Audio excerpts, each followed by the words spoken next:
בפברואר 2004. אנו מתארחים היום בביתם של אדלין וסיד כהן ברחוב החוכית 16 שבשכונת נווה רום ברמת השרון. הגענו לכאן במטרה לתעד את סיפור שירותו של סגן אלוף במילואים סידני המכונה סיד כהן בחיל האוויר. יליד דרום אפריקה, טייס קרב במלחמת העולם השנייה, איש מחל, מראשוני טייסי הקרב בטייסת הקרב הראשונה של חיל האוויר, טייסת 101, ומפקד הטייסת לאחר נפילתו של מפקדה הראשון, מודי אלון, ב-16 באוקטובר 1948. שב ועלה לארץ עם בני משפחתו בשנות ה-60 והוא כבר רופא, ושב לשרת בחיל האוויר, הפעם כרופא מוטס. בצוות ההפקה, הצלמים ושגיא אלוש ונועם נכון, המפיקה סגן וקשטיין, מראיינים אדי קפלנסקי, טייס מחל מקנדה וחוקר תולדות המחל וחיל האוויר במלחמת העצמאות, ואבי משה-סגל, עוצר מוזיאון חיל האוויר בחצרים. בוקר טוב לך, סיד כהן. בוקר טוב. נעים מאוד להתארח כאן. אני מעביר את המיקרופון לידידי אדי קפלנסקי. תודה רבה. סידני, להתחיל בהתחלה, אני מבקש ממך, sorry, I forgot the beginning. You're born in what part of South Africa? I was born in Johannesburg, but we lived on a farm nearby. My mother had to go by train to Johannesburg for me to be born. But we lived on a farm. Now, your parents weren't born in South Africa? No. They immigrated when and from They where? were born in, both of them were born in Lita. And they met in England. They got married in Scotland. And their 4 first children were born in Scotland. My father went out to South Africa during World War I because he had a brother there. And my mother followed after the war with the 4 little Scottish kids.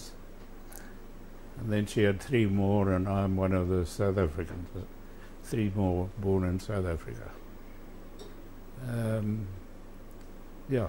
Now, do you know what town in Lita they were born? Lita is Lithuania. Yeah. In Plunjan, they call it, or Plunje, Masukaze. Small town. Yeah. Were they in farming before? I don't know what they did. They never told me what they did there. But in South Africa, apparently, did your father go into farming? He had a farm and he had a business. We lived in this little town which is mostly Burim, Afrikaans people, although we had a little Jewish community there and a shul.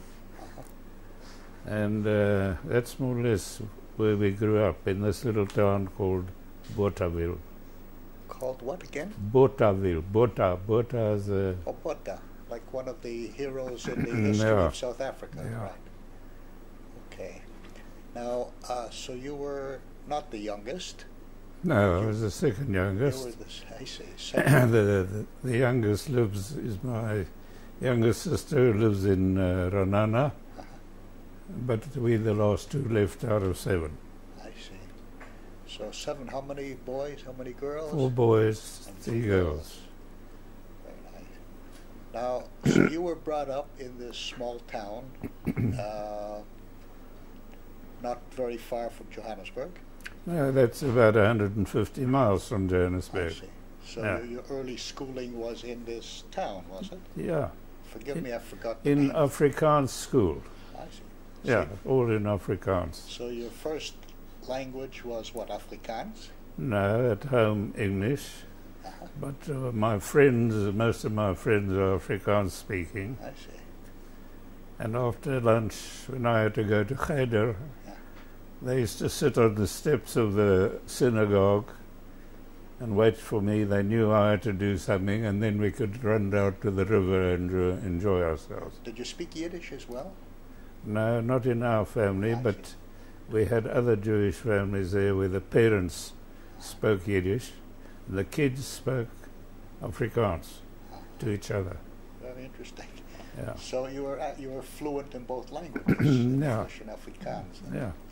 Now, roughly, how many Jewish families were in that town? Do you recall? There were probably about 18 Jewish families, Oh, but enough to have a synagogue. I see. That was interesting. Yeah. You went to school locally. Yeah.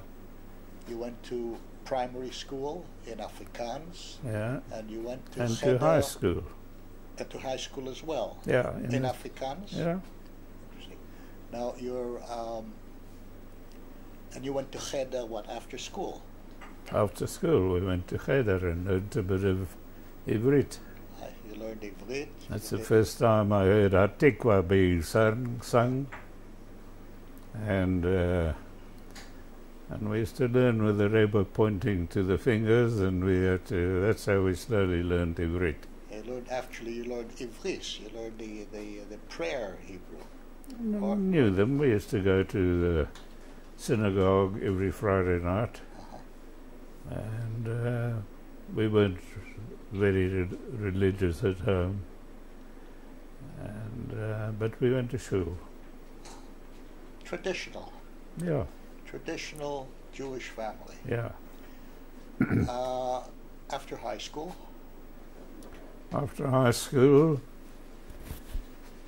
my father had a shop, and my 4 eldest brothers all worked in the shop with him. When I finished high school, and I just sat around with some of my Gentile friends, and it was a good life. We used to sit near the hotel and go in for a beer occasionally. And then my brothers said, if you don't move your ass, you're going to go into the business too. So I went to Johannesburg, and I joined the School of Mines, and I worked in a gold mine, 7,000 feet underground, for several months. And I used to go down early in the morning when the sun was just coming up, and in the afternoon when I was coming up again, the sun would be going down. And eventually I thought, this is not a good life for a nice Jewish boy. So I left the mining. It was rough work down there at 7,000 feet under. And then I went to Johannesburg again, where there's a big dynamite factory outside Johannesburg, and I worked there for about 2 years.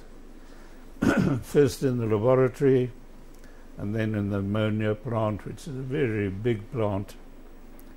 And I lived on the property. A lot of other bachelors living where I lived. And then when the war started, they had a local unit of the active citizen force, and I trained with them for a while. They used to come to the village where we lived on the football field, and we used to drill. This was Army. The name of this unit was called, it was the ILH, Imperial Light Horse, but there were so many Jewish guys there, they used to call it the Institute for Lost Hebrews. I see. Yeah. It was a cavalry unit. Yeah, but we had no horses. Of course. Then I got a letter from the management of the factory to say that this is a key industry and you have to stay here and you're not allowed to go and join the army. And that annoyed me a lot because I wanted to go. My 3 brothers were already in, and 4 of them, 3 of them. And I said to my boss, who was a Jewish guy, Mr. Solomon, I said, look, I'm going to get into the army if I can. He says, you can go wherever you like, we'll get you back, because this is a key industry. So I went into Johannesburg, and I passed the test to become to join the Air Force. And then one day I walked out of the factory, I said goodbye. You can look for me, but you won't find me. And then I finished my flying school sometime in 1940 and did elementary training on tiger moths. And then I had a brother, of course, ahead of me, this guy who was killed. Then we went on to Hawker Hearts, which at the end of World War I was considered to be quite a reasonable fighter. It was a biplane with a Merlin engine and certainly went faster than a tiger moth. And I got my wings on a tiger moth with a total of 152 hours. And then what do we do next? We had a wings parade a month before my parents came from the little town to go to my brother's wings parade, and then they came a month later to go to my wings parade. And then the big bosses in this air school said, look, you're going to go and become an instructor. I said, look, my brother who got his wings last month, you sent him down to the coast to fly ensigns and fly at a navigation school. I want to go up north. Anyhow, I got up north in end of November 41. There was no OTU. I still had my 152 hours. Can I just interject for a moment? You got your wings on what aircraft? Hawker Heart. Oh, the Hawker Heart. Okay. Hawker Heart, Okay. yeah. Said, I'd like to, before we continue on your wartime service, I'd like to backtrack a little bit and ask you about the town where you were brought up. Did you encounter any anti-Semitism? Never. Not at all. Were your parents, you say they were traditional Jews, or you brought up in a traditional Jewish home, were your parents to have any inclination to Zionism? Were they active Zionists or passive Zionists? We had a little Zionist society in this town, and guys used to come from Johannesburg, and the people used to gather in our house because we had a very good light there, and it was the biggest dining room in this community. We used to have Zionist meetings. It didn't mean too much for us. I see. Now, you mentioned your father had a business that your brothers worked in. What sort of business was it, sir? General dealer's business. I see. Sold everything, whatever you can. I see. General store. Everything. Right. Furniture, food, sugar, dates, anything. General supply. Like a ship's chandler. Yeah. Almost, right? Yeah. Now, just one other question I could think of. What year were you born? 1921. In 21. Okay, now we left off at the beginning of your wartime service. Without an OTU, you were sent up north, specifically to where? We landed up in Cairo. Okay. We spent about a week there. It's the first time I saw a DC-3 on the tarmac there. And then they sent us out to the desert in trucks, and we joined number 4 fighter squadron somewhere near Tobruk. We didn't know anything about, we'd never flown aircraft with retractable undercarriage or flaps. So they got hold of there were about 10 of us from my course. They got hold of a Hurricane and jacked it up on petrol drums. Then we sat there and flaps down and wheels up and wheels down. And then they said, okay, now fly. And the last thing I'd flown, the speed was around about 100 or something. And all of a sudden we're in Hurricanes. And we all made it. We all managed to do this introductory course, and this was while the squadron was in operations in the Western Desert. 4 squadron, South African Air Force, fighter squadron. And then we went on to Tomahawks, which the squadron had then. Tomahawks, that's like the Kitty Hawk. P-40, well, it was before the Kitty Hawk. Yes, a predecessor of the Kitty Hawk, Yeah. P-40s. And my first dogfight, they used to teach us how to do flying formation. In the desert, we didn't have runways. We had a big strip a big square in the desert, and we used to take off 12 at a time. And there was so much dust, you could hardly see anything.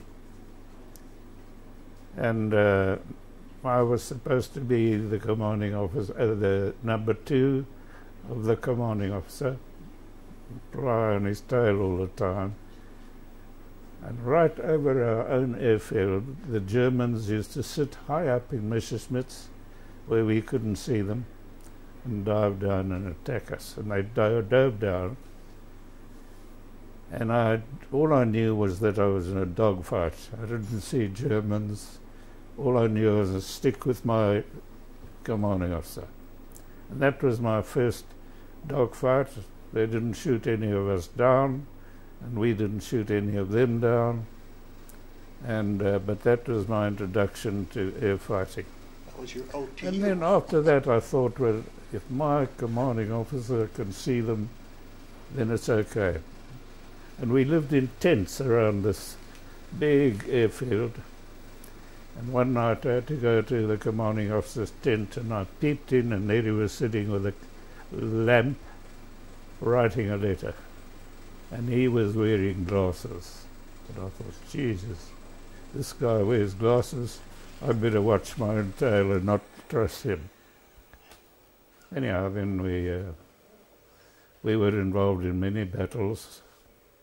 Every time we went out, the Messerschmitts would be there, and they always used to come from way up in the sun. Beware of the Hun in the sun. They used to shoot quite a lot of our guys down, and quite a few of the guys from my course were killed in flying accidents. And this went on to about May 1942. There was a line called the, Jesus, I've forgotten, where the front line was, the Germans on that. No, long before Alamein. And there was a place called Bir Hakeim, which was a fort which was manned by the Free French. And the Germans used to hammer them with Stuka bombers, and they wanted these guys to surrender, but the French didn't want to surrender. They fought like mad. Their general was General Koenig, who eventually became known here too.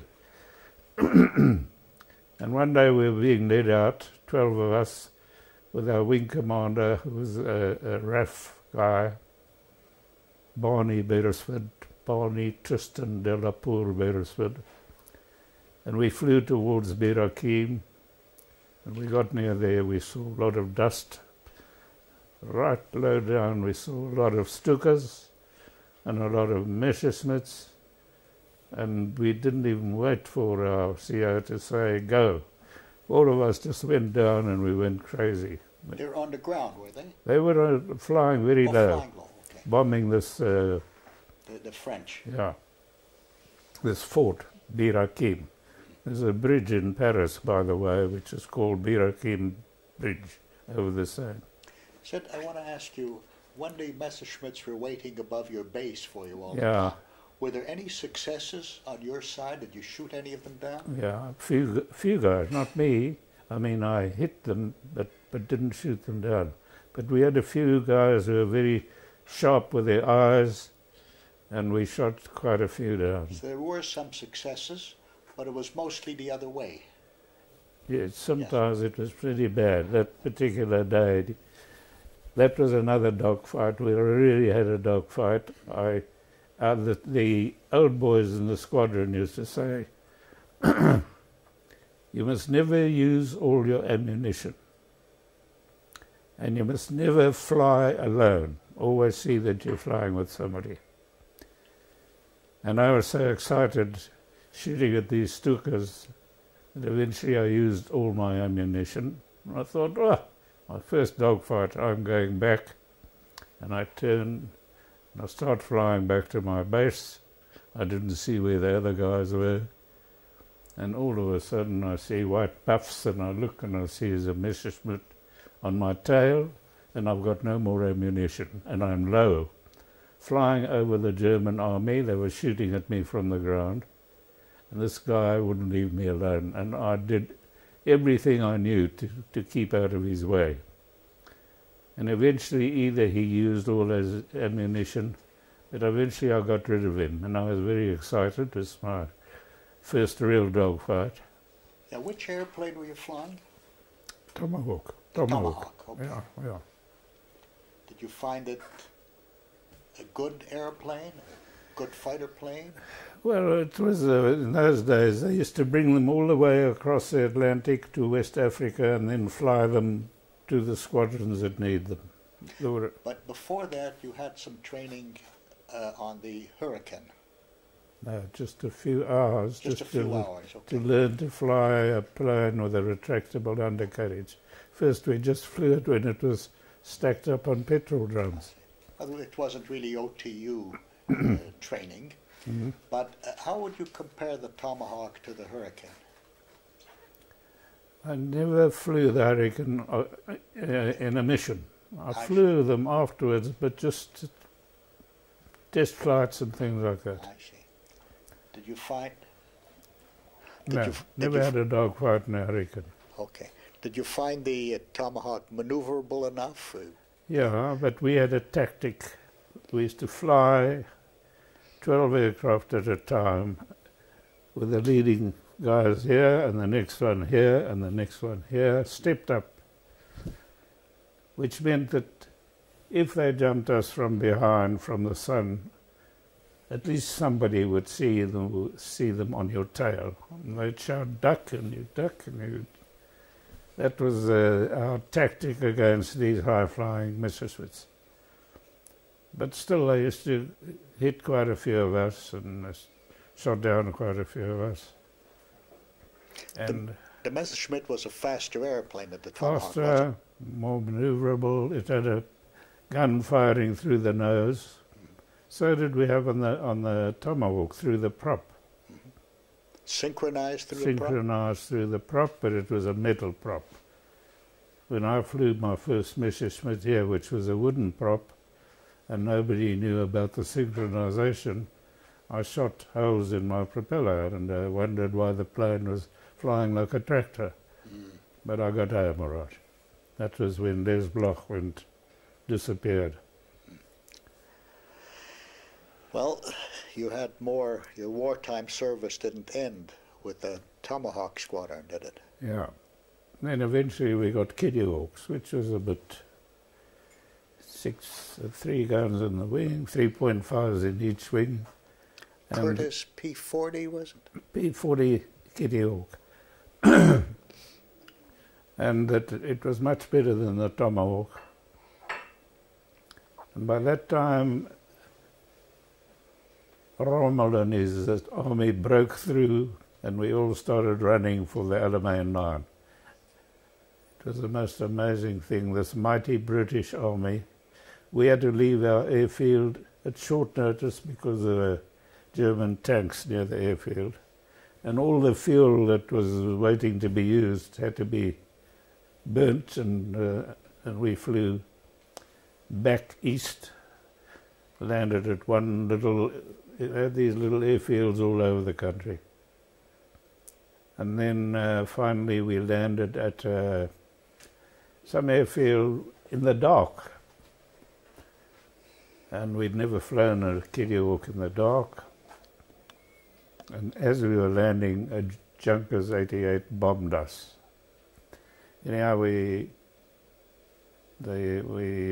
all escaped. We slipped in a hole in the ground somewhere that night. And then we went back to the road between Alexandria and Cairo, and that became our base for the Alamein battle. And there we used to fly quite often over Alamein, and bombing their fields and bombing their transport. That was 405 Squadron, was it? No, our squad, no, we were 4 squadrons still. I see. What was your squadron number, do you recall? The what? What was the number of your squadron? KJ. KJ. KJ, yeah. KJ Squadron. Yeah. Were you with that squadron throughout the war? Right until we got to Tunisia. And there I had my another dogfight. And then they said, look, you've got to go back now and rest. And they sent me back to South Africa against my will, and I became an instructor in an OTU. This was after how many missions that they sent you back? I think about 135 or something like that. I've got it in my logbook here. They didn't have the tour system then, like that was instituted later, did they? The what? A tour system where you flew a tour of operations, let's say after 30 missions or 50 missions? They didn't have a rigid... Some guys used to finish earlier because they had enough of the desert and they wanted to get away. I see. But they decided they must send me home. I wasn't happy about it. I went back to South Africa for about a year and was an instructor in an OTU on Kitty Hawks near Pretoria. And Dan Tarkovsky, many years after I got my wings, got his wings at the same flying school. In Pretoria? Yeah. Interesting. Yeah, and then after a year or so in South Africa, they sent me to Italy. And I joined 11th Squadron, also on Kitty Hawks. And we used to do mainly ground attack, dive bombing, strafing, and by then there was no Luftwaffe left in Italy, but we used to have a lot of flak. A few of our guys were shot down. When the war ended in Italy, the European war ended in Italy, we were right up in the north at a place called Udine. We used to do a lot of bomber escorts, mostly South African bomber squadrons. And then the war ended. Now, your brothers were in the service as well, weren't they? I understand that one of your brothers was a pilot. Yeah, that guy there. And he was shot down in the desert on a night bombing mission. His airfield and mine were on either side of the Alexandria-Cairo road in the desert. And he went out on a night raid to bomb a German airfield near Matruh, which a lot of Israelis know from those days. And they got hit by anti-aircraft fire and the plane started to burn. Now the story I know from the navigator, because eventually the plane crashed near a German airfield. There were 2 Jews and 2 Burim in the crew. You mean Burim, you mean? Burim, Afrikaners. Afrikaner, right. My brother and one of the gunners were Jewish, and the navigator and one of the gunners were Afrikaans. What airplane was this? The Boston. Okay, Douglas Boston. Now, we didn't know what had happened. He just didn't come back. I happened to be in Palestine on leave at the time, and when I got back, they said, look, your brother's missing. And he hasn't come back. Then, after the war, 3 years later, the navigator and the other gunner who were put into prisoner of war camp in Germany for 3 years, I met them and I said, tell me what happened over your flight. He says, we were hit over the target and it started to burn, and my brother said, you better get ready to jump. And he turned east to get back to our base. And he said, now wait a minute, don't jump yet. Then the fire got worse and he said, now jump. And it was night time. And the navigator, before he jumped, put his radio sticker in and called up my brother, and he got no reply, so I thought he jumped already. And then he jumped, and he was a prisoner of war. And then the plane crashed, and two of them were left in the plane, my brother and one of the Afrikaans gunners. And the Germans buried them near the plane. And then after the war, all the graves that were scattered all over, they moved them all to El Alamein Cemetery, which has got about 11,000 graves, and that's where my brother is buried. On his grave is Magen David, and the other brother was wounded the night of the Battle of Alamein. He was in armoured cars, and he went over a mine when they charged into the German lines, and he was wounded, but he made it. And he also got back to Italy afterwards, and I was there. But before he got to Egypt, he was in the war of Abyssinia against the Italians. 1938, wasn't it? No, by 39, 40 it started already. Eventually won that war. They were both older than you, of course. Yes, I was the youngest. And on this picture of the three of us, with one cousin. Please tell the names. And, yeah. Can you point? That's the eldest brother, Morris, who was in the Shirion, and he was wounded on the night of the Alamein battle. That's the second one, who's that guy, and was shot down. He was also a pilot. And that's the baby brother, me. And this is a cousin who was also in the war in Abyssinia and also in Egypt. What was your brother's name, the pilot? George. George. Morris. George, Sydney, and then another brother who was in the Air Force Technical Corps, but he never was sent up north. I see. Yeah. I believe those are your brother's medals up there behind you, Yeah. aren't they? Yeah, that were sent to your parents, and his wings. Defense Department, when anybody was killed, the Defense Department used to send these to the family, okay, saying, we're very sorry that he's not here to get it. So they sent that to my parents. His wings, medals. So, must speak. Now, you got some ribbons as well for your Yeah. Second World War service. For being in the 8th Army Desert Air Force, which fought from Alamein to Tunisia, and then back home, and then a medal for Italy.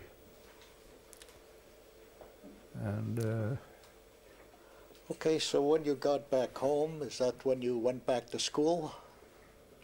no, they sent the whole South African wing, the crew, on a ship to join the war against Japan.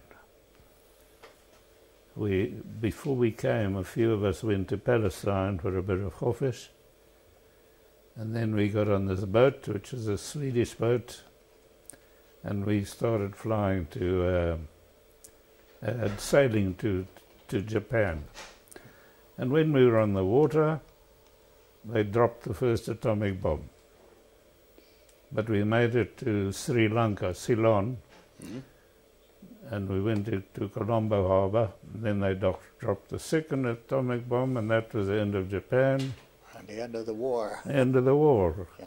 And they flew us back, they took us on the same boat back to Durban in South Africa. You were in Palestine then twice during your service? 3 times, because in January 1942, the 3 brothers came by train to Palestine, from Cairo. To Tel Aviv?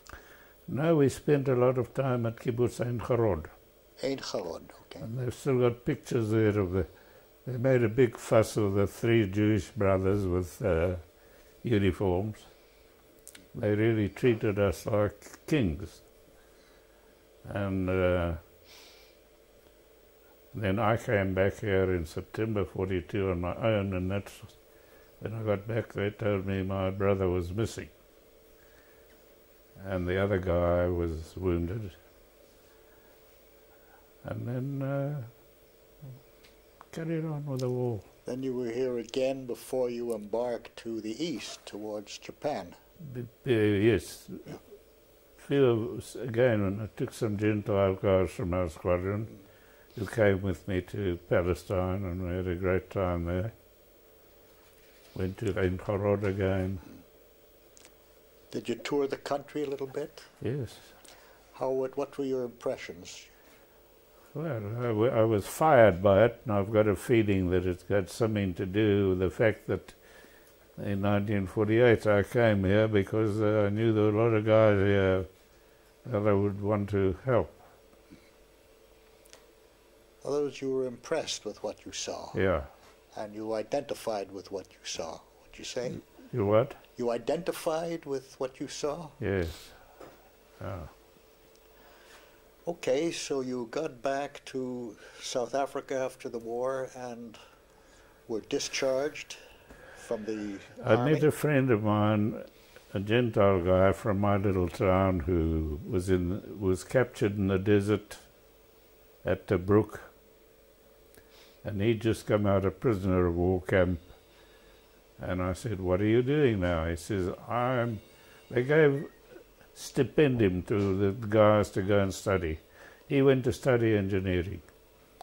And he says, "But the bloody mathematics is making me mad, and what are you going to do?" I said, "I think I'll go and study medicine." And then he joined me, and we studied medicine together till we both finished. This was at the University of Johannesburg? It's an old course. It's a bit dirty, but... I see. In Johannesburg? Yeah. Okay, so you weren't, by the time by 1948, you hadn't completed your medical studies yet. No, it was only my third year. And then I heard from and I used to listen to the BBC and wonder what the hell was happening here. And then one day they said there's a guy called Boris Senior in the South African Federation in Johannesburg who's trying to interview pilots who want to go. And I went and interviewed Boris, the first time I met him. And he said, "Well, we'll see, we'll call you when we need you." And I was very impatient to get going, and eventually there you are. Boris and I landed up in Czechoslovakia together to learn the Messerschmitts. Well, how did you get from Johannesburg to Czechoslovakia? We flew by Dakota. A couple of other guys. Vezhagam was with my flight, and I'd known him in Italy. We flew all the way up. I think the first stop was in northern Rhodesia, and then in Nairobi. And from Nairobi we went to El Adam, which is one of the airfields in the Western Desert, well known, where I'd flown during my tour there. And then we landed in Malta, and then Geneva. And wherever we went, somebody used to come and meet these volunteers and give us a bit of pocket money. Then we went to Geneva and for a few days, and then the guy came and he said, "Now you're going to Zurich. And from Zurich, you're going to Czechoslovakia." I said, "What are we going to do in Czechoslovakia?" "You're going to fly Messerschmitts." And I thought, well, all my life I've been fighting against Messerschmitts, now I'm going to fly them. Tell me, the Dakota that you flew up in from Johannesburg, was that Pan-African Air Charter? Yeah. PAAC. Yeah. Okay, so you made it to Czechoslovakia, to... Budějovice. Budějovice, yeah. Szczęście Budějovice. Yeah. And what did you find there? What happened? We stayed on a Czech air base.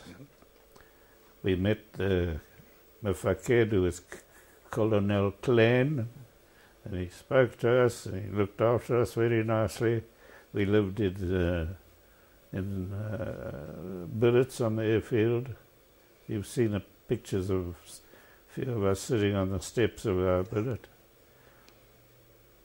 Then, and we had Czech instructors who had been flying in the Battle of Britain. They had a Free Czech Air Force squadron. And they were our instructors, and they first gave us a bit of ground school, and then they took us up in Arada, which is almost like a Harvard. Flew around in that to see if we could fly. We hadn't flown since the end of World War II. And then they had the Messerschmitts. They took out the fuel tank from the fuselage and they made a cockpit there for the instructor. And those guys should have all got Sarashim for flying with monkeys like us, sitting in the back. My first instructor was Captain Prokopech, whom I met here in Israel many, many years later. And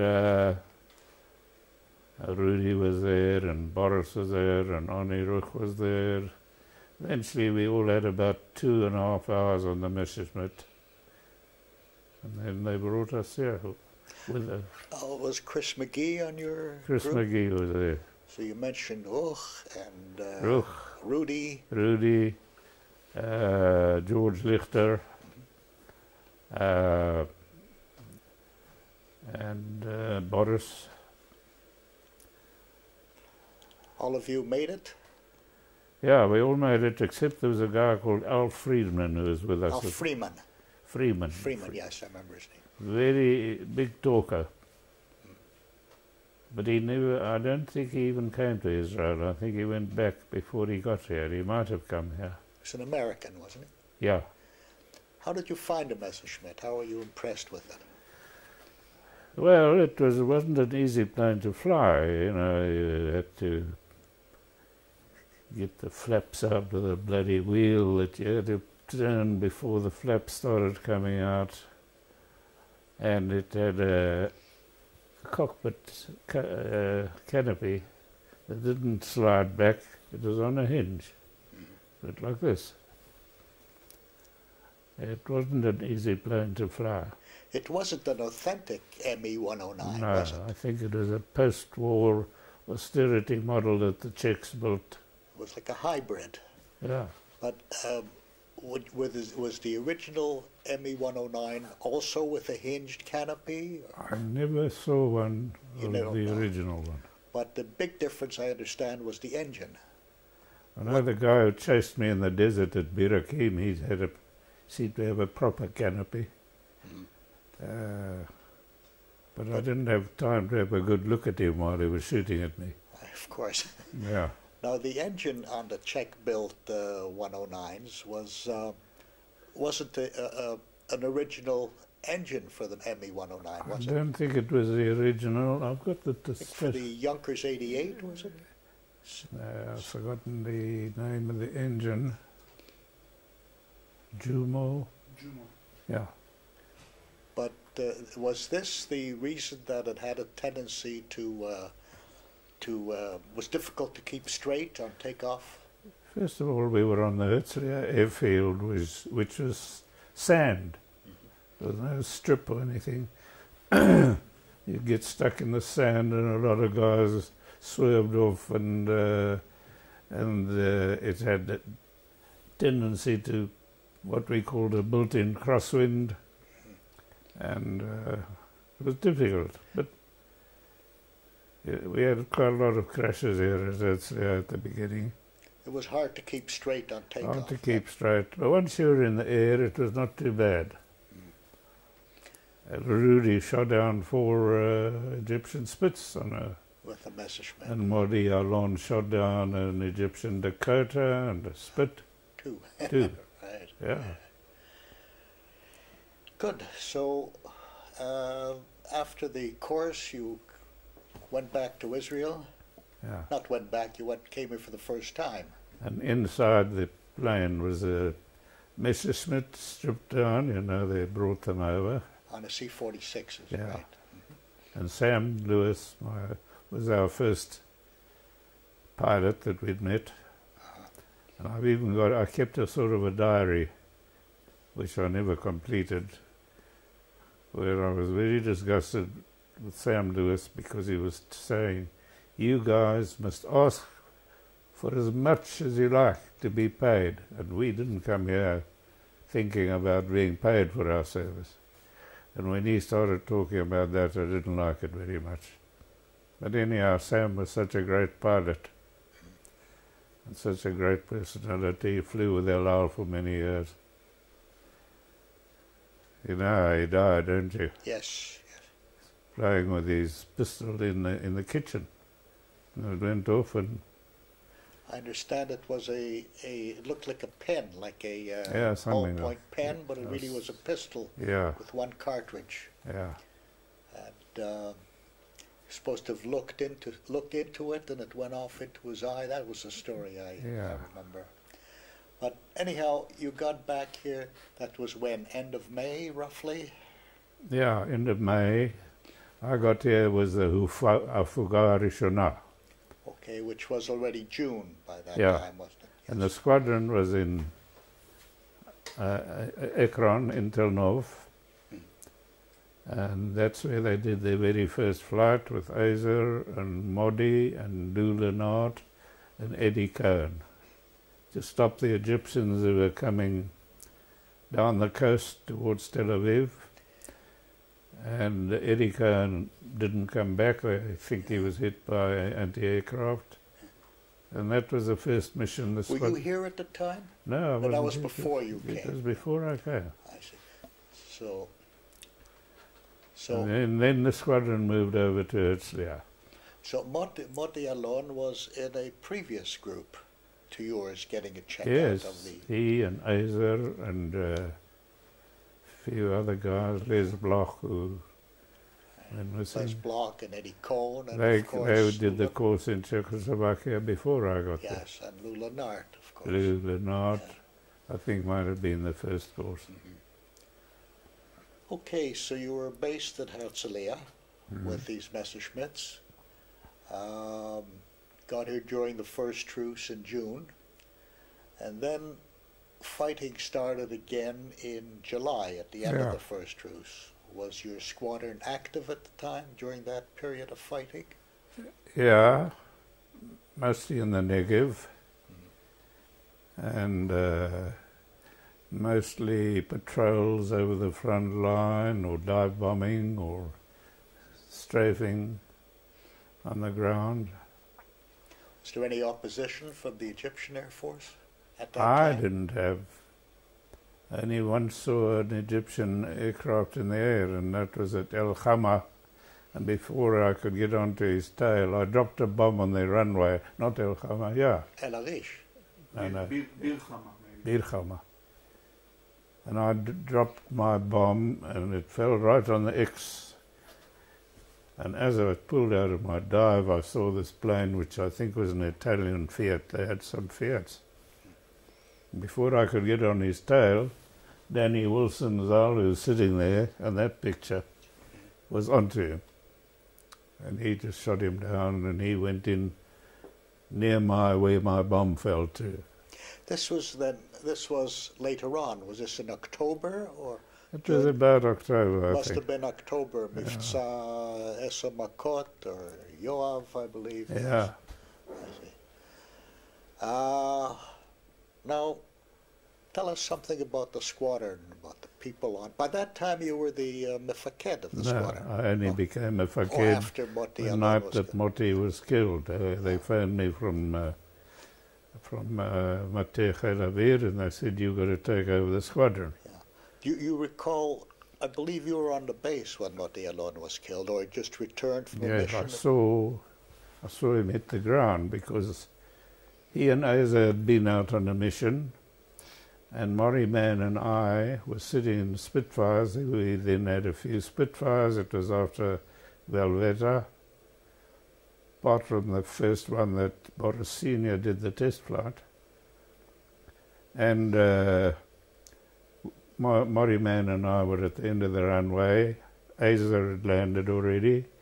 And then we saw Motti flying over the base towards the sea, and we thought maybe he's seen a plane that he wants to identify. And then he came back. And we were waiting for him to come back so that we could take off. And slowly, slowly, losing height, didn't seem to be out of control. He hit the ground. His pregnant wife was standing and watching. And it started to burn, and he was burned to death in the plane. Very sad. We were all in shock. Could it be that he was wounded? I think so. I think he might have been wounded. And he probably lost consciousness at one point. I hoped before he hit the ground that he was unconscious, because it was terrible to see that. Of course. I believe during the previous month you participated in the first part of the Velveta operation by ferrying in a Spitfire. Yeah. Now, could you tell us about that operation and your part in it? Yeah, from our squadron was Modi Alon, Arnie Ruch, but Boris slipped up. Arnie should have flown as well, but he took Blau along. And who else? And Jack Cohen, who did a lot of good work in Czechoslovakia before that, getting these Spits ready. And by the way, Les Bloch and Arnie Ruch and Les Bloch and Jack Cohen and I were all in the same squadron in Italy at the end of the war. And we all ended up here together.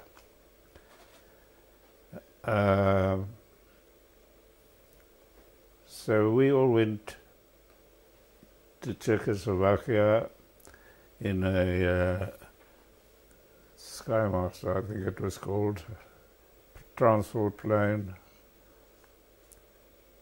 And the navigator in the transport plane had a girlfriend in South Africa whom I'd never met. But she's sitting over here. I met her after the war. Okay. A guy called Cyril Steinberg, Oh, yes. who got a DFC, lives in Australia now. And then we landed on this this Yugoslav base, which is just a grass runway in between the mountains. Nikšić. And Nikšić. Geda Shochat was a mafakir. Podgorice. Huh? Podgorice. Not Nikšić? Joram. Nikšić. Nikšić. Yeah. Geda Shochat was a mafakir. And they had a few tents. And there were Yugoslav soldiers there. I still remember Petkovic and Koranovic, and we used to play volleyball together.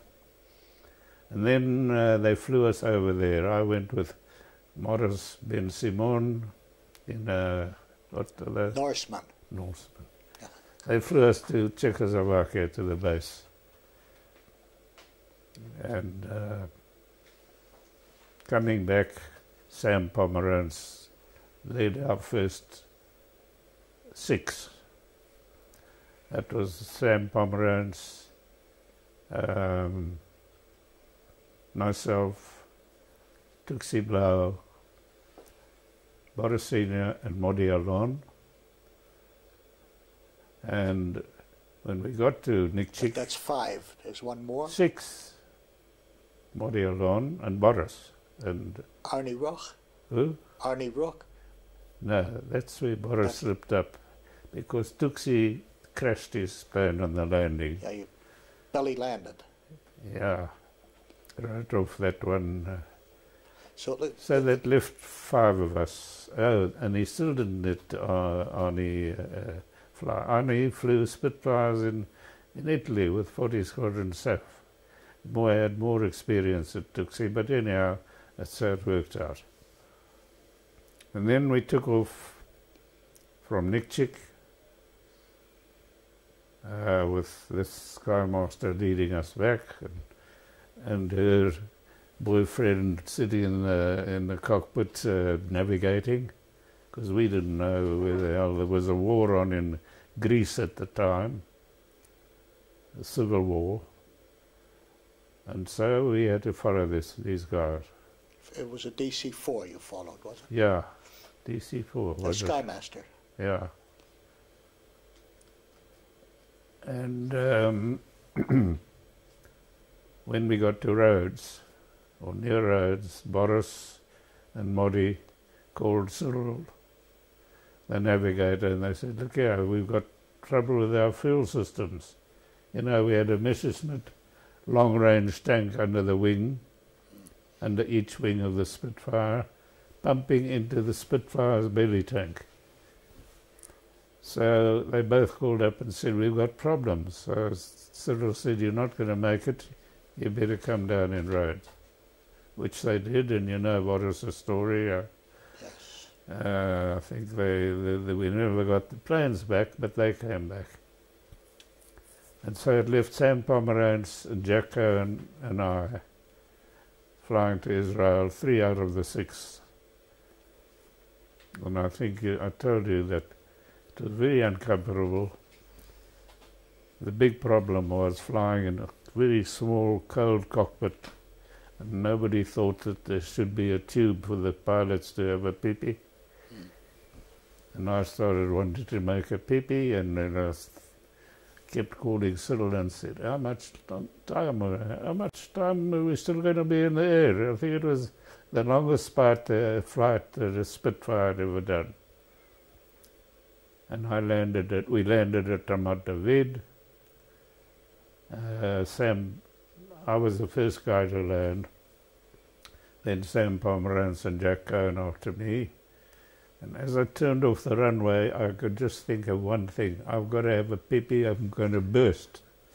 And then I saw cars with generals and sarim and their wives following me, driving after me. And eventually I came to my parking place, and I got out and I saw them all getting out of their cars with their wives. I said, Rega. And in front of all of them I stood there and made my very big pee-pee. And that was how we brought the first 3 trains. So those Spitfires, the 3 Spitfires, they were in action in the October operation. Yeah. And Mivtza Yoav. Yeah. But during that whole operation, were there any dogfights? Yes. There were some. The one Rudy got his kills on it when he was flying a Messerschmitt.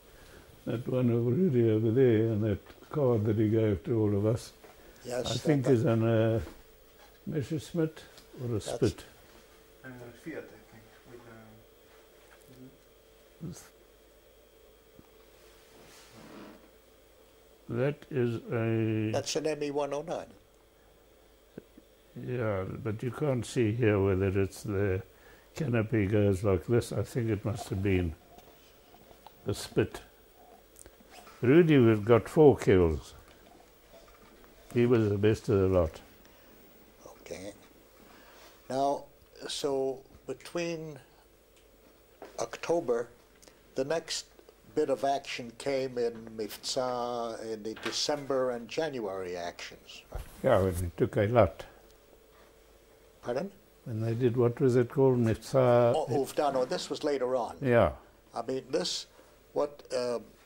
in October you had Mivtza Eser Makot, Mivtza Yoav. Yeah. That's when Danny Wilson got his Fiat, yeah. I believe. I was with him when he got it.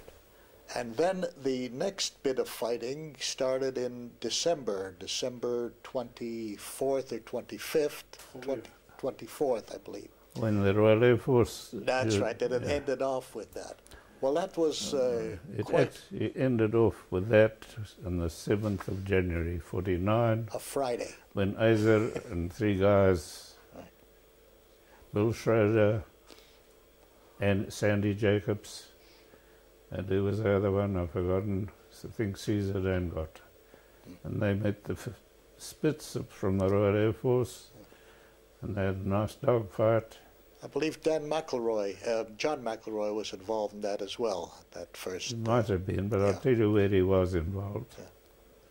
When they did the what was the Eilat operation called? Uvda, that was Uvda. later on, that was in March. So they sent McElroy and I to escort the C-46. The rest of the guys went by road. Mm. And McElroy and I were the two escorts of the C-46. In that Mifza Chorev in December and January, besides doing attack work, you also did escort work, didn't you? The what? You did escorting. 101 Squadron escorted the B-17s, Oh, the C-46. yeah, we did a lot of escorts over El Arish mainly. I don't remember, I've got it in my logbook here, but mainly over El Arish. That's where I saw very accurate anti-aircraft fire. And I got one piece came through the belly of my plane, through my legs, through the cockpit, and just missed the family jewels. Missed you, but the period. plane flew. It was all right. And you were flying a Spitfire then. Yeah.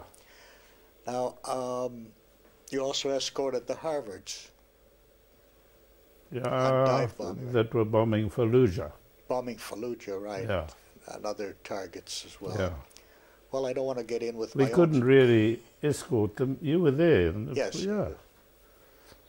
We couldn't really escort them because they were very slow. Yeah. And most we could do was... The S, the figure, the... Yeah. Now, besides the shooting down of those 5 airplanes on the last day of the fighting, do you remember anything else? Do you have any specific memories of that operation, of that whole Mifza Chorev? I don't remember any specific ones. You know, I want to backtrack a little bit. Yeah. In November, in between those 2 actions, Wayne Peak got a mosquito. Yeah, but he didn't know it was a mosquito. Right. Can you tell us about? Right over Chatzor, right above Chatzor, he shot him down. Well, what was the whole story there? You did. I told him the last night of the night. But tell us again. That twice a week at least, there used to be a very high-flying aircraft which flew right up and down Israel. All we could see was the smoke from the vapor trails. He was doing a photographic mapping Yeah, of the country. obviously taking pictures, and we didn't know what it was. We couldn't get anywhere near them with the Messerschmitt. We tried to keep a standing patrol and wait for him to come, but the Messerschmitts are really not good enough to try and get to those guys. But you had Spitfires then too. By then we got Spitfires too, but we still couldn't get this guy. And then we'd got to Chatzor from Herzliya, and I phoned the Mefaked of Ramat David, and I said, look, when you guys see him, phone me up and tell us when he's coming. And they phoned one day, and they said he's on his way. And we had our first 2 Mustangs, and Wayne Peak, I told him to go open a Mustang and wait for this guy, and I stood in the control tower at Chatzor with Mishkefet, and I see this guy is coming from the north, and I see Wayne Peak getting behind him, and then very short thror, and Wayne says, my fucking guns have jammed. But as you told him, the guns hadn't jammed. That was all the ammunition we had. And I look and I see this plane carries on flying south. The vapor trails, the white vapor trails. And the next thing I see, the smoke is getting blacker, and then fire, and then the thing just broke up in the air. And Wayne Peake didn't know, or he thought it was a 4-engine something or other, but he must have had hypoxia because the oxygen wasn't working properly. And so that's what we thought he'd shot down. We didn't know what it was. It fell into the sea. I sent Azer in a piper to go and look, and he couldn't find it. Everything fell into the sea. And that was Wayne Peake's job. I believe that later on, or soon after, some pieces were recovered from the sea, which showed that it was a mosquito, like the plywood construction. Yeah. And I believe that when Wayne was told that it was a mosquito, so he insisted, well, it must have been a 4-engine mosquito. He was adamant about it. Yeah, but I didn't know that they'd found pieces. Yeah, well, The first time we met was when on the 7th of January, when Azer and those guys had their big fight against the Royal Air Force, and we didn't know what was going to happen. The whole British Army is going to attack Israel now. And that night we listened to the BBC, and Winston Churchill in the Parliament said to Mr. Attlee, the Prime Minister, "What right have you got to send British aircraft into a war zone? And why didn't you tell the British public that 2 months ago a British airplane was shot down, which was Wayne Peake's?" That was the first time we knew it was a British plane anyhow. We didn't know then it was a mosquito, but he came from Cyprus, I think. You know, you mentioned Wayne Peake, who was not a Jew, and apparently the whole experience here affected a number of the non-Jews. They became very, you might say, Zionists, or very Zionistic. Yeah. I believe this was also true of Wayne Peake. Except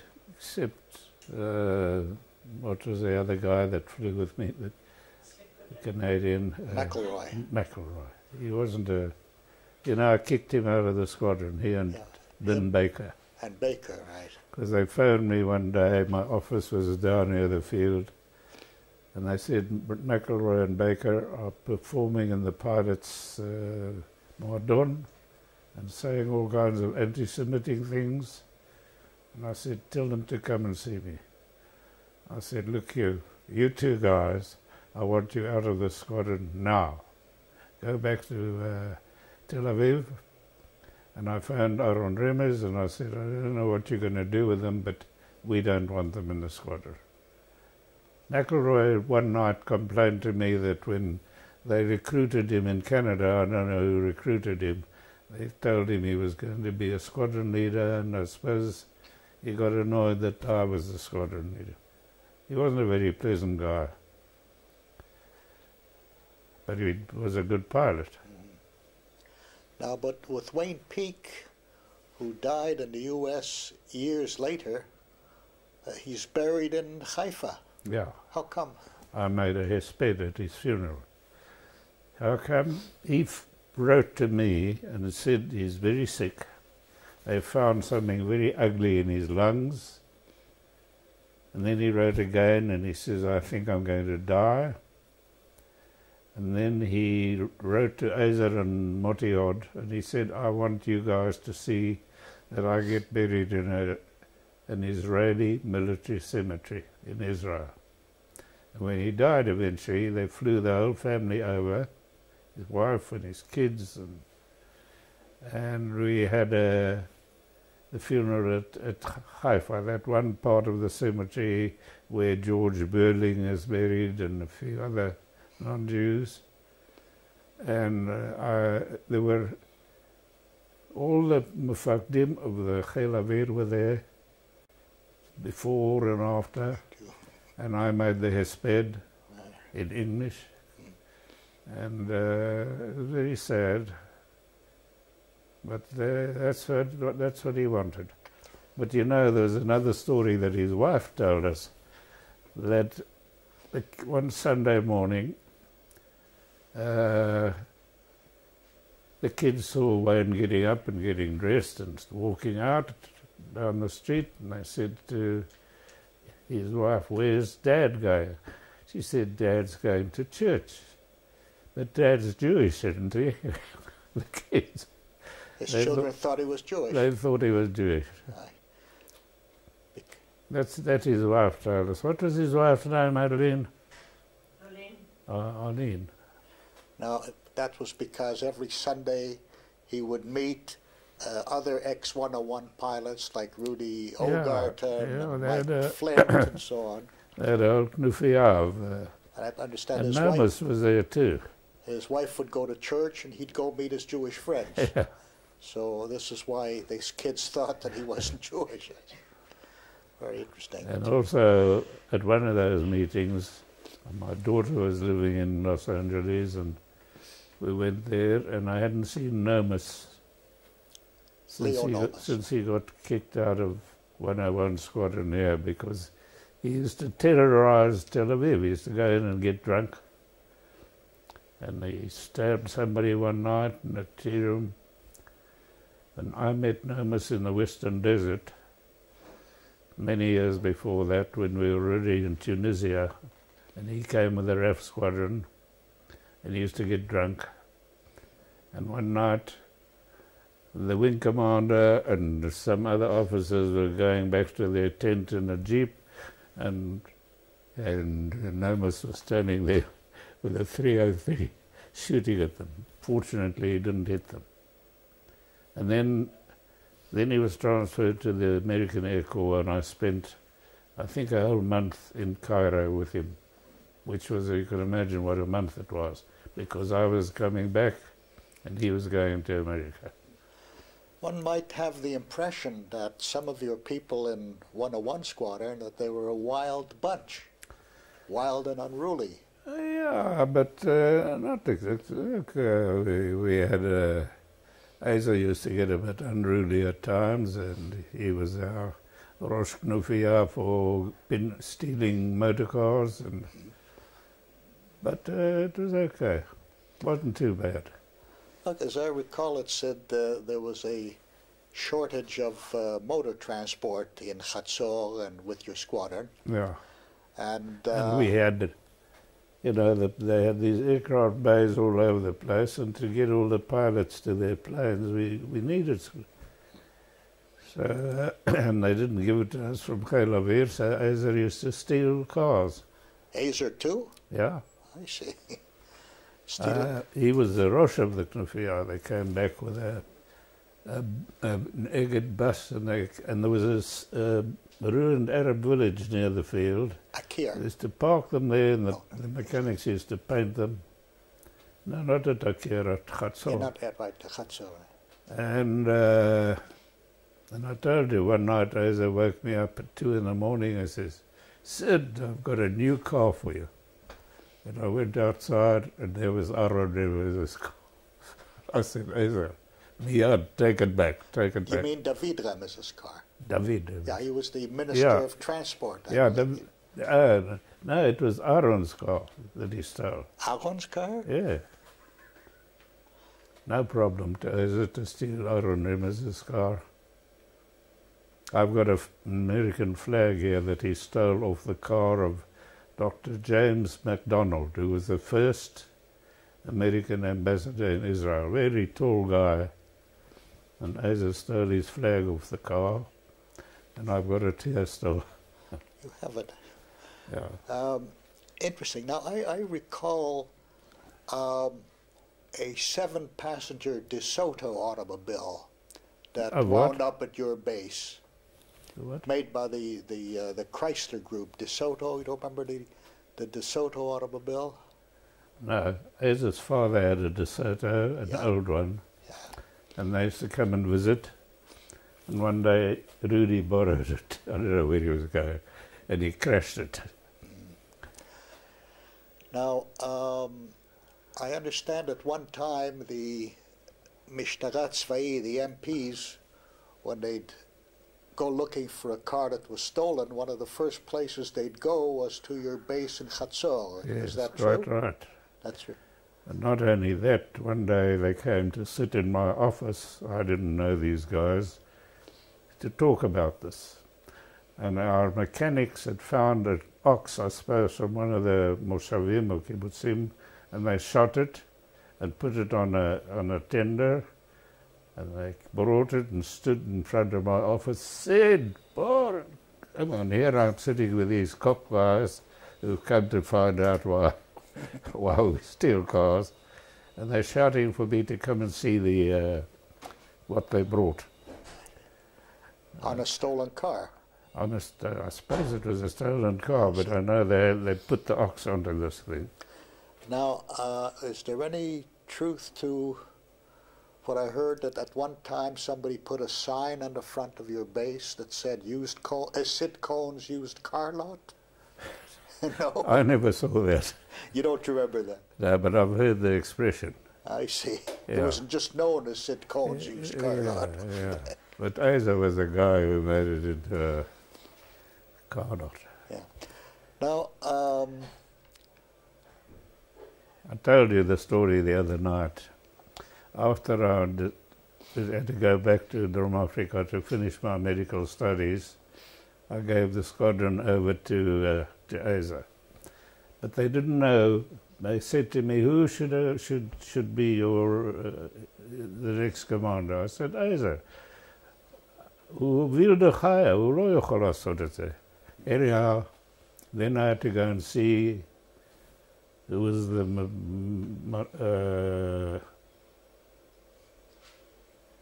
Ramatkal Dori.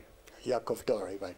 I had to go and meet him in his office in Jerusalem. The only time I'd met him before was at Moti's Bistart Nafaim, and he was there and he pinned the wings.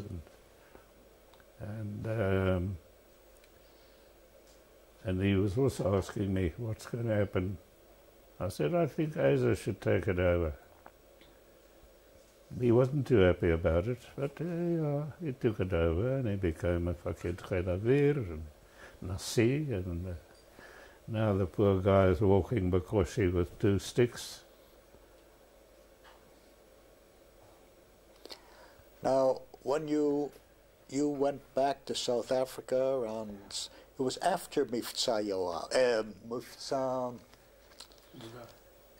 not Yoav, the one, Uvda. Yeah. When we took the Negev up to Eilat, that was in March 1949. Yeah, you were still CO of the squadron. I was still there. Yes. At that operation. And you escorted the thing is that I didn't know whether they would take me back in my medical school. Mm-hmm. And Harry Feldman, who was a doctor in 101 Squadron and then at Ramat David, was going back. And I said, I don't know what's going to happen. And he went to see them at the medical school, and they said, okay, if he comes back right away, we'll take him. Which is what happened. I eventually joined Harry Feldman in practice in a little town. I understand when you left the country, you left in a Dakota, again probably Pan-African Air Charter. You mean to come here to come back, with a family? To go back to South Africa from Israel when yes. you left it. And there's a picture that shows that your Dakota got some Spitfires escorting you. Yeah, but the day before, they found Asa, he was already Mufakit Yeset, and they said, look here, the president, Asa's uncle, is going to fly to Switzerland, and we want that he should have a livui, ceremonial livui, and you can send some of your Spain. And Asa said, "Ein lanu zman ledvarim kaele." You know, it is the Asa fashion. They've got enough aircraft to send on missions like that. And the next morning I took off in this Dakota, and all of a sudden I see everybody looking out of the window, including Joe Wolf, I didn't know him then. And we see Spitfires flying, some of them flying upside down, some of them doing aerobatics, giving me an escort. Came to say goodbye to you, Sid. Which is around.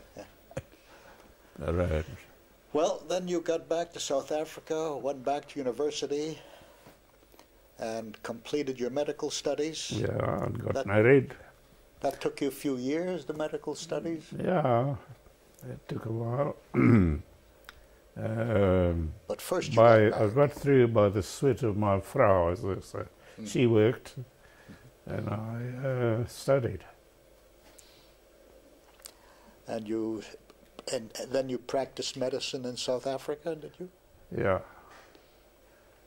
In Johannesburg, and then in little country hospitals, and then in Durban, where I worked in a children's ward for a long time, and then I worked in a gynae ward, and then I did general practice, where I used to do deliver babies in people's houses, like Smokey and Myra. Their kids were all born in their home. Matty Cohen delivered them. And we had a big dog. His name was Kilari. And he used to go every morning. He had a round to that tree and that pole and that. And I was delivering a baby, and I was in the room. The nurse was on one side of the bed and me here.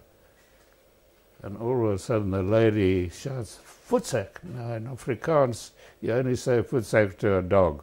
What does that mean? It means bugger off, get away. Okay. And I look and I see my dog. He saw my car, so he thought he'd come in. And I never told her it was my dog. Did you live in Johannesburg? No, it was a place called Brakpan, outside Johannesburg. And I lived in Johannesburg while I studied.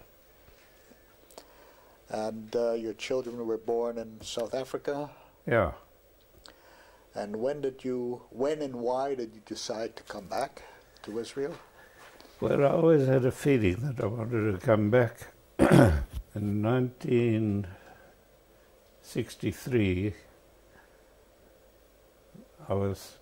Adeline and I were flown over in El Al to come and have a look at the country. Shlomo Lachat came to Durban, and then Kalman Turin came to Durban, and they said, "You got to come back." And we spent a wonderful month there. They put us up in the Hotel Avia, and Cappy, the one-eyed Cappy, was our driver and escort. And we had a good look around. I went to see many medical institutions and friends who were involved with medicine. And Dr. Baruch was the chief medical officer of the Air Force. And he said, "You know what? Nothing has changed. The toilets are as dirty as they were when you were here." So we had these rough toilets, you know, at the roundabout with holes in the ground. Anyhow, that's when you decided to come back. Yeah. You went back to South Africa and then wound up your affairs, I imagine, and then made it back here. When I came here, I used to go to Telno, to the IARPA, the medical place there. And then the 6-day war started, and I found myself being a Rofé Mutas in helicopters. And I did 6-day war, and then in the Milchemet Atasha, what do they call it? Yeah, Atasha, right. I used to do a lot of rescues near the Suez Canal, and in the Golan in the 73 war. And one night we were out quite late in the helicopter. I didn't fly the helicopter, I was a doctor in the helicopter. And we went to the canal, and we saw, it's the first time I've seen missiles going up and also coming low. And all of a sudden I see one hell of an explosion in the air high up. And a little while later, it was a Phantom that had been hit.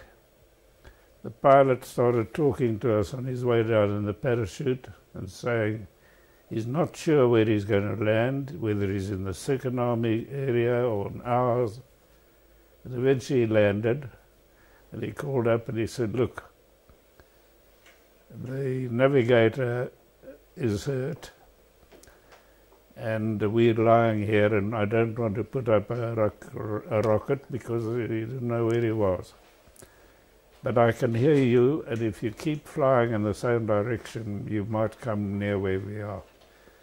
And very low over this area, and eventually we see a little flashlight. He took out his pocket light, flashed it, and I got out with a chovesh, and there was this guy lying on his ground, and this big guy, Bartov, who lives right next door here, big guy, navigator. And he says, "Ani sganalu Bartov, ani barika mosus, ani lo יכולה לזוז את הידיים ורגליים." So I thought, Jesus, he's had a neck injury. And I gave him a shot through his sarbal, and then we carried him on a stretcher, which wasn't very easy with Bartov. And we took him to Refidim, to the field hospital.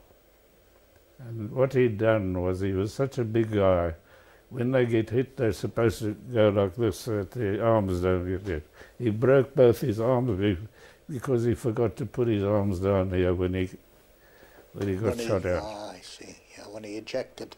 Yeah. Interesting. Well, then, so you were actually a reservist in the army, in the Chelavia. Yeah, but in the doing reserve medical corps. As a medical corps doctor in the Chelavia. Yeah.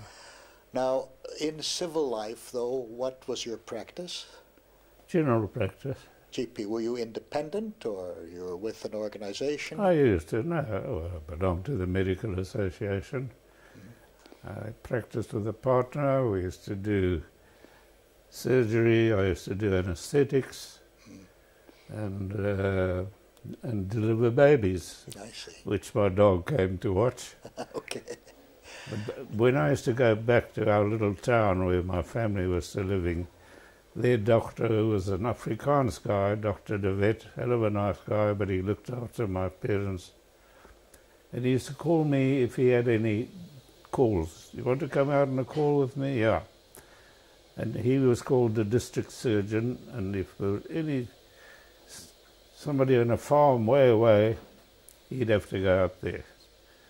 In the back of his car, he had a big box of all his, and a black man who was with him and myself. And we get to a little hut of the Africans, a little troof. And there's a young girl lying on the floor, and all the old women sitting around her. And the Dr. De Wet has a look, and he says, "You know what, I'm going to have to pull this baby out with forceps." What do you call it in Ivrit, the forceps? Forgotten. He says, "Have you given anesthetics yet?" I said, "Look, I'm a student, I haven't started." "Well, I'll show you."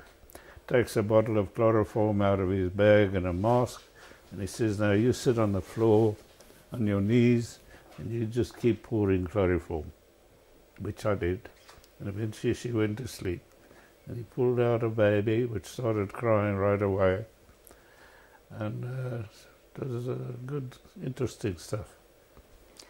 Now, but in Israel, didn't you have something to do with the El Al air cruise after a while? I still have something to do with it. Well, I worked at a place called, first at Tel Assomer, I used to do the Bidikot of the Taisim, Haizrachim.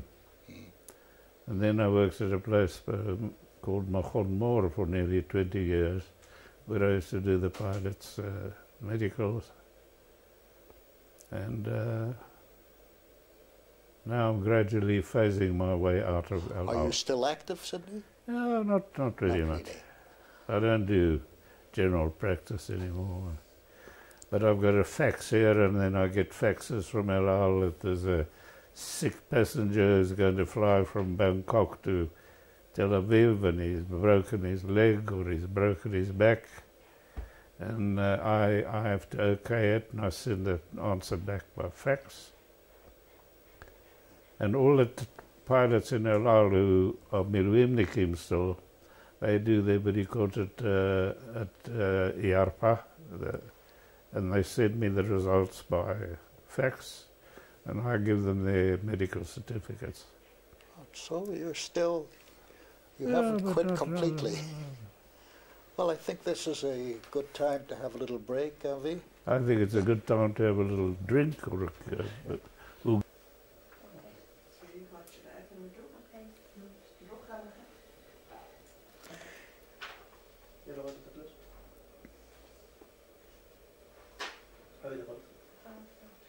We will continue the interview at this point.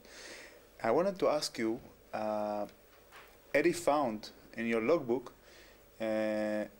Spitfire experience before the Israeli War of Independence experience. What kind of... in the war in Italy, I was flying Kitty Hawks, like I flew in the desert. And then a friend of mine became commander of a fighter squadron, also in Italy. And he called me and he said, I want you over in the squadron to be with me. And I went there and they were flying Spitfires. And I became a Samat there in his squadron. And I flew Spitfires till the end of the war. And but most of my operational flying was on Kitty Hawks, almost on dogfights and all those sort of things. Tomahawks or Kitty Hawks. Were you flying the same type of Spitfire that you are going to fly a few years later, the 9? No, at that time I don't think they had a 9. There was 12. The ones we had here, I think, was 12. It was the 9. Ninth. The 9th, yes. That must have been before that. Maybe. I don't think there was a 9 yet at the end of the war in Italy. Maybe it was the 5. Yeah. Spitfire, yeah. Spitfire. I wanted to ask you about... I'll ask you a few questions from all over your career. Things that we didn't ask before, or you didn't tell before in this interview. I wanted to ask you, what was your first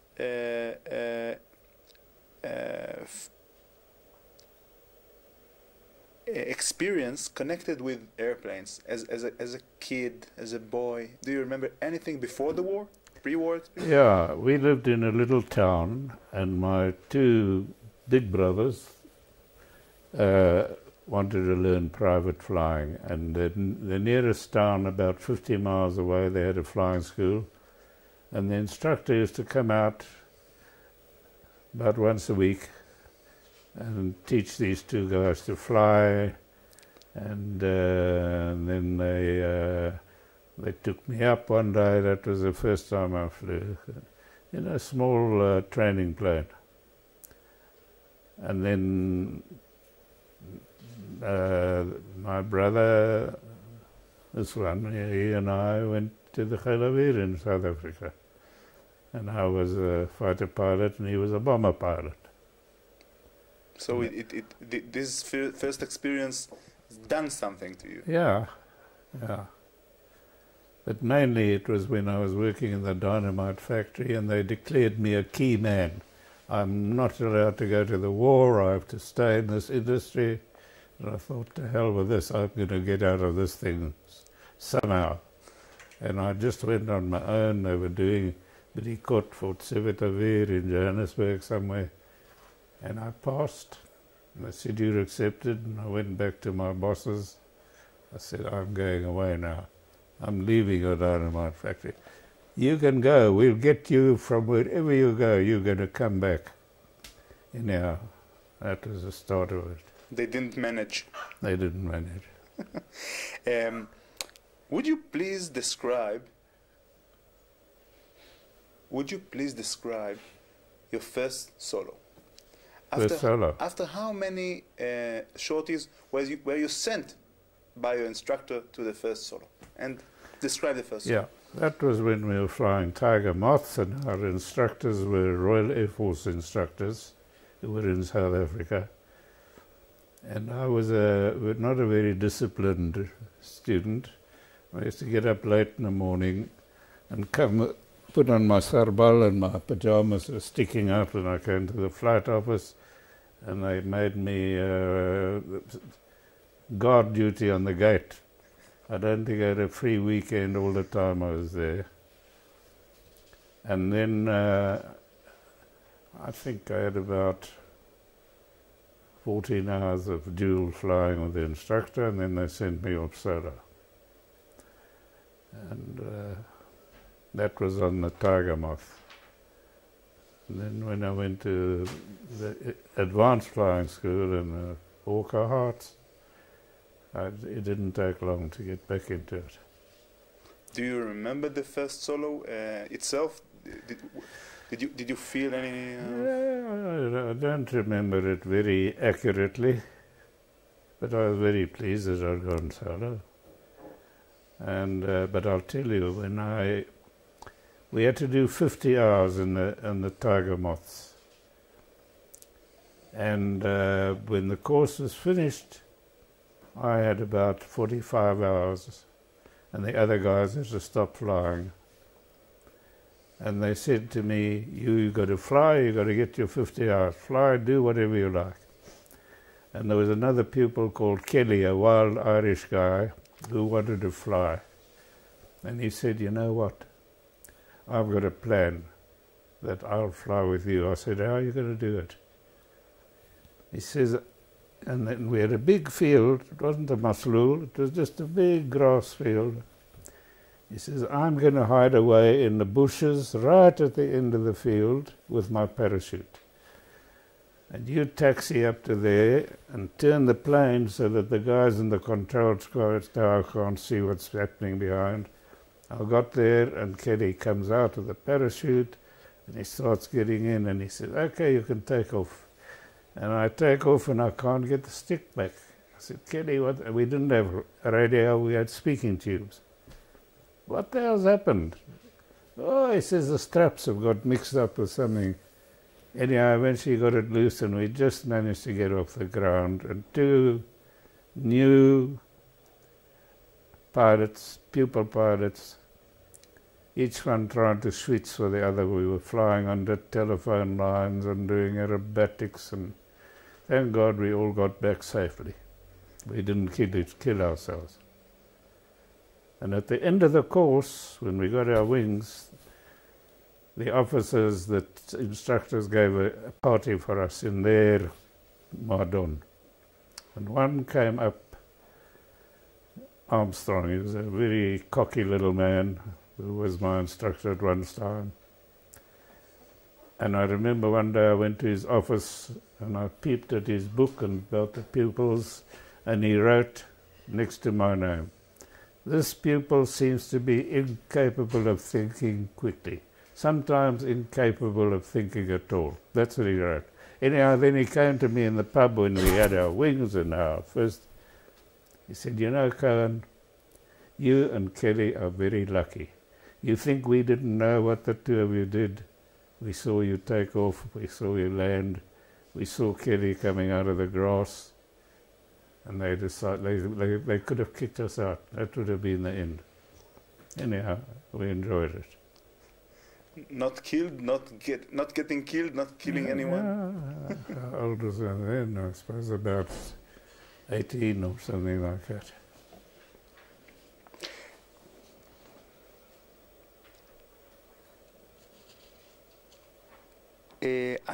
Can you describe the story of your second dogfight in Tunisia? In Tunisia? Yeah. In Tunisia, we used to do dive bombing in squadrons, and they always had one squadron as an escort squadron flying above. And there was a squadron going out to do dive bombing, and we had to escort them. And I was the mobile of our group, and we were what we call the cherries on the ice cream. We were very top four, high up. And my number two sitting here and another one here. And I look down and I see Messerschmitts flying low. They never flew low, never gave us a chance. And I see my number 2 and 3 are going like this. And I said, don't go on the radio. Don't go, that's a trap. They're waiting for you to go down. Anyhow, they didn't listen and they went down. And they both got shot down and spent the rest of the war in the prisoner of war camp. And then I was left, my number 2, 3, and 4, 2, and myself were attacked by these Messerschmitts. And eventually number 2 got badly shot up, but he managed to get to our base, and I was left with 3 Messerschmitts.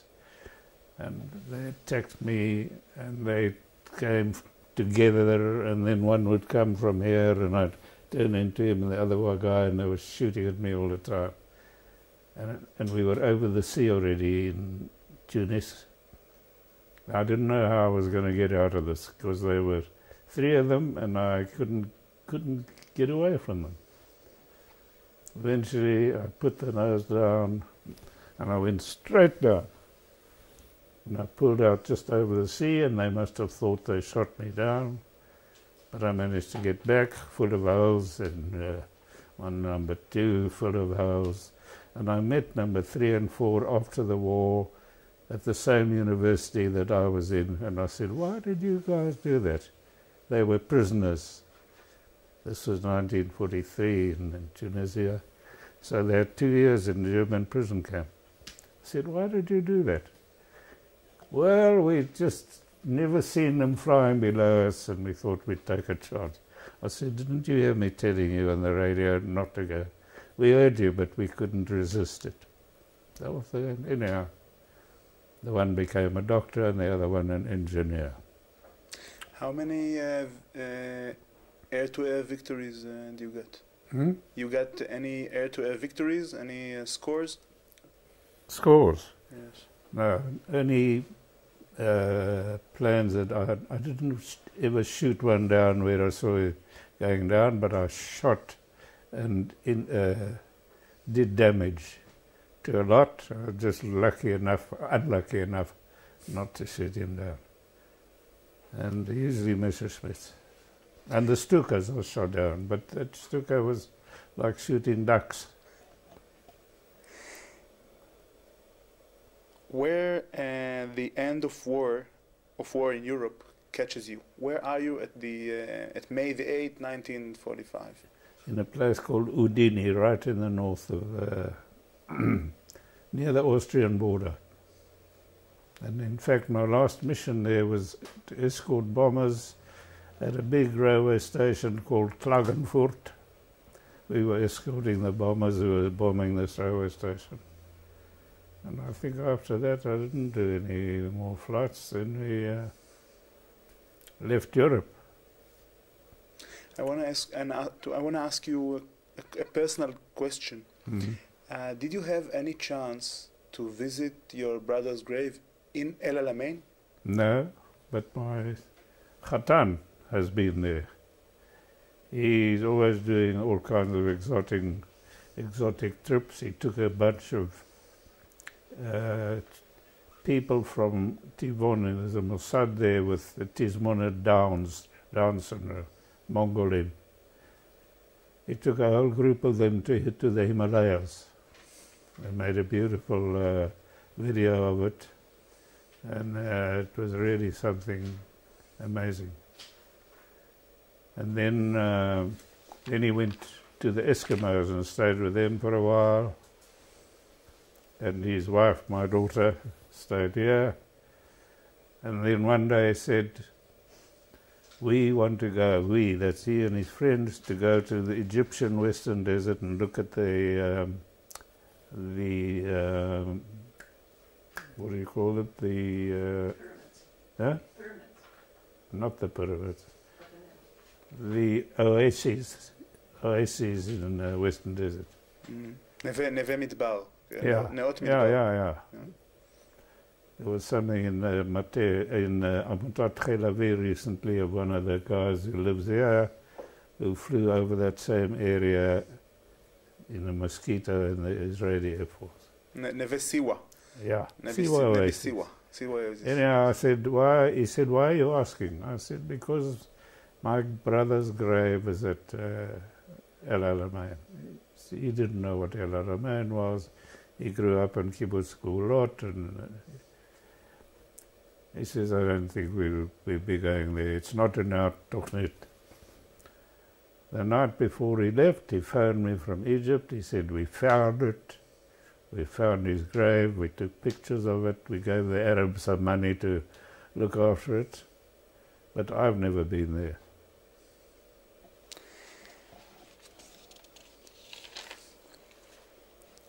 Why the Machalniks from South Africa were so dominant, and why were they between the first to come to Israel during the War of Independence? Many of the... Yes.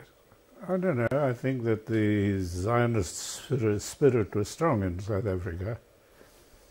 And I know when I left my medical school to come here, a whole lot of other guys from the medical school came. Some of them flew on the Flying Fortresses. And once a few started, then the others came. And just Satsionut. They wanted to help.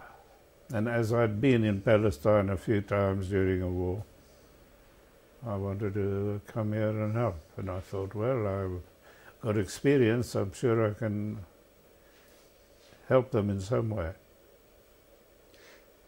Was the knowledge of the Holocaust, about the Holocaust, a part of your decision or others' decision, if you know? I don't think so, because we were not involved. There were very few Jews in South Africa, except for relations, who were involved in the Holocaust. Some of their relations who were killed there and who were in Buchenwald, and I don't think that influenced me much. I wanted to come and help the Israelis here, or Palestinians as they were in those days.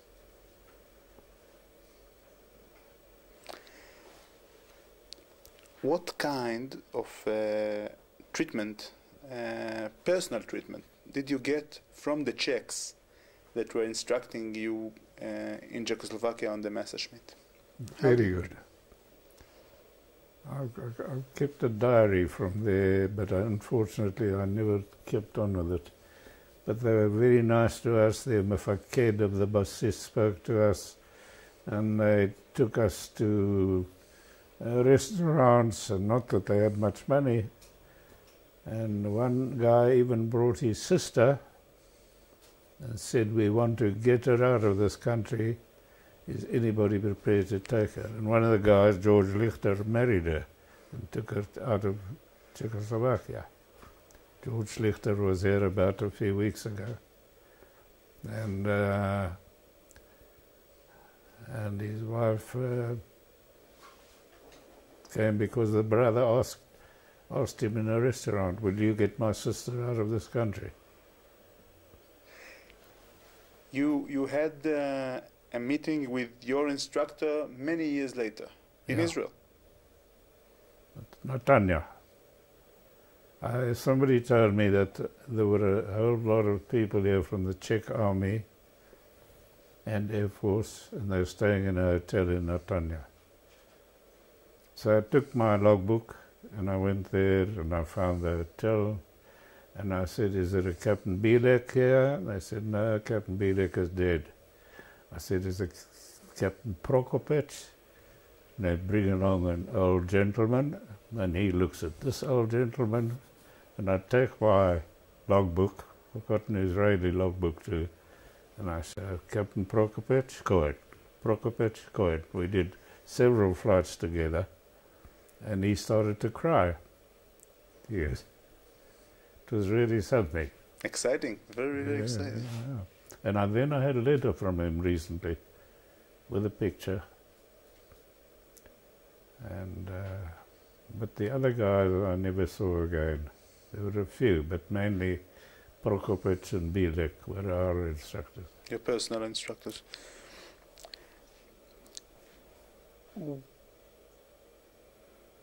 Did you know Eddie Cohen before he died? He was on kibbutz, right in the in the Galil, where Hugo Agmon was, Hugo Alperstein. One of those very northern kibbutzim. Chanita or Eilon, Kfar Giladi, Kfar Blum. Kfar Blum. Kfar Blum, somewhere there.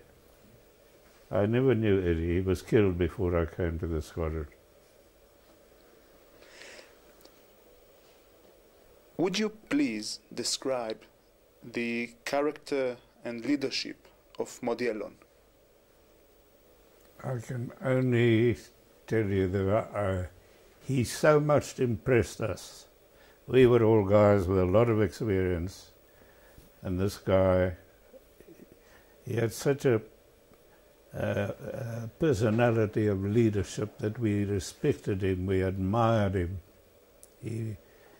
I don't know if you know the story, but he was in a squadron of Kitty Hawks in Italy, in a Royal Air Force squadron, and a whole lot of them flew into a valley, and the weather came over and closed them in, and there were about 7 killed, and Modi was the only guy who managed to get out, came out alive.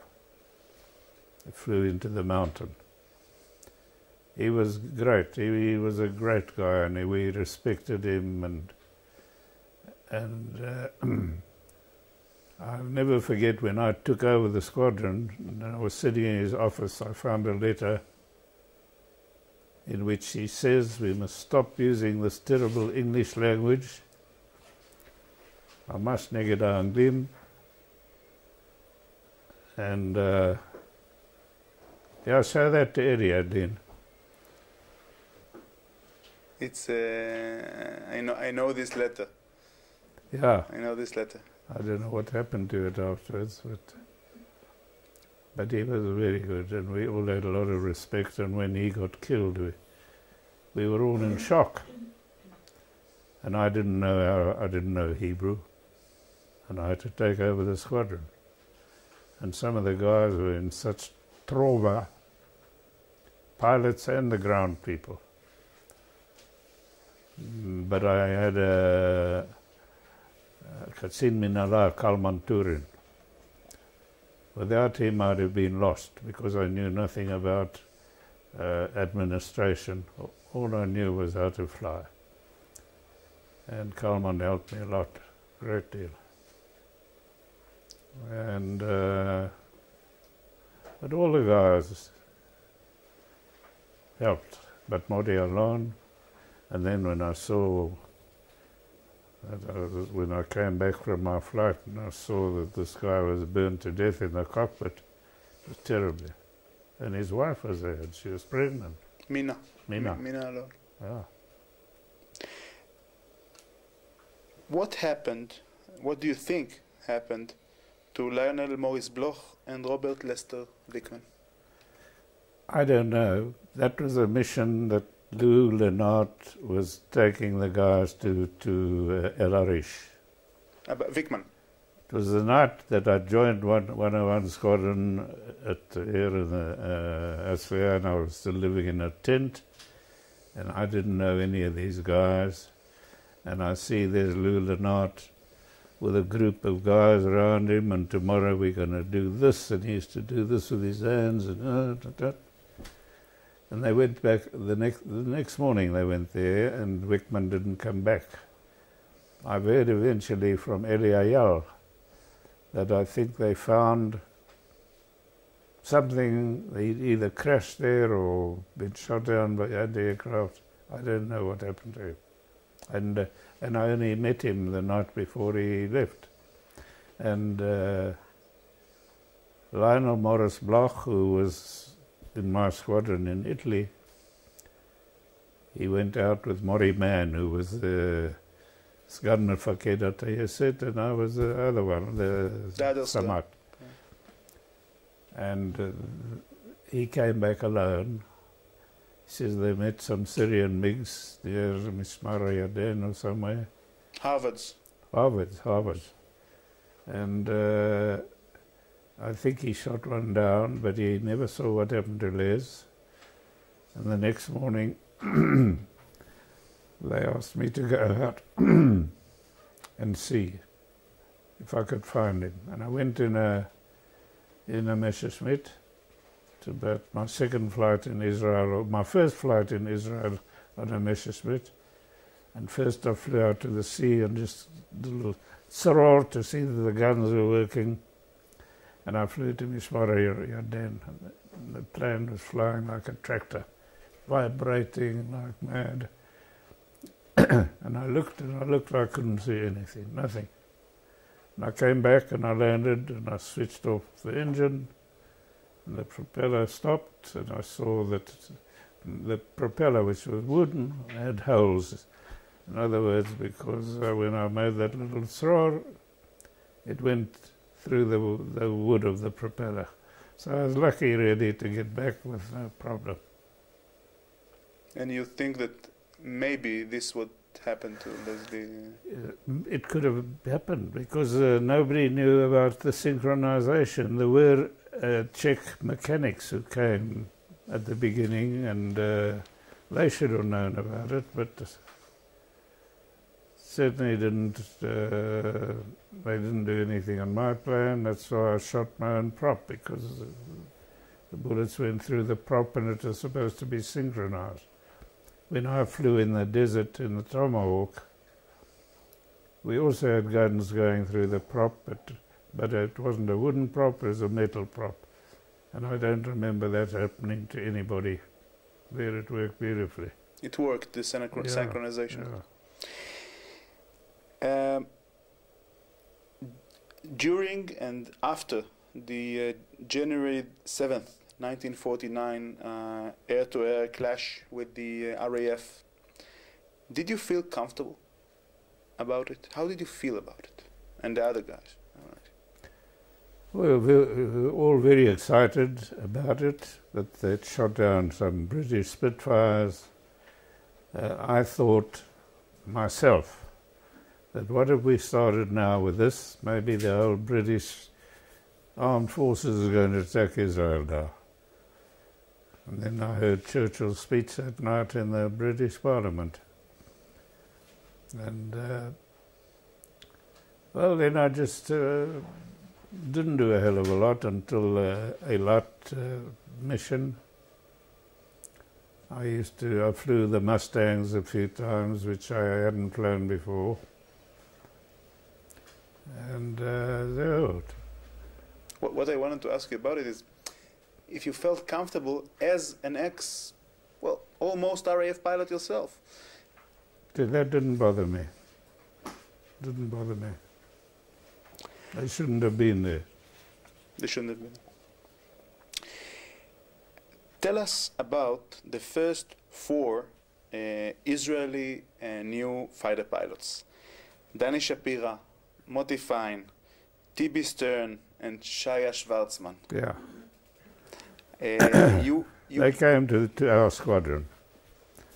And the guys used to call them, what did they used to call them? They had a name for them. Especially the American and English-speaking pilots. The clowns. We used to call them the clowns. Haleitzanим, the clowns. Haleitzanim. And Rudy and Caesar Dangot were the main guys who did their training in Harvard's. And the one who stood out the best was Danny Shapira. And the others were okay. They did all right afterwards. And Then we had a misdar knafayim.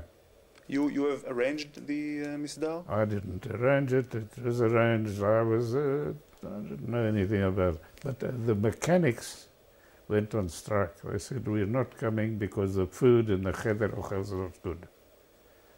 And I spoke to them and I said, look here, this is a big, big historical thing for the Israel Air Force, the first 4 Israeli pilots. So eventually they came to the misdar. I said, if you don't want to come, you can stay.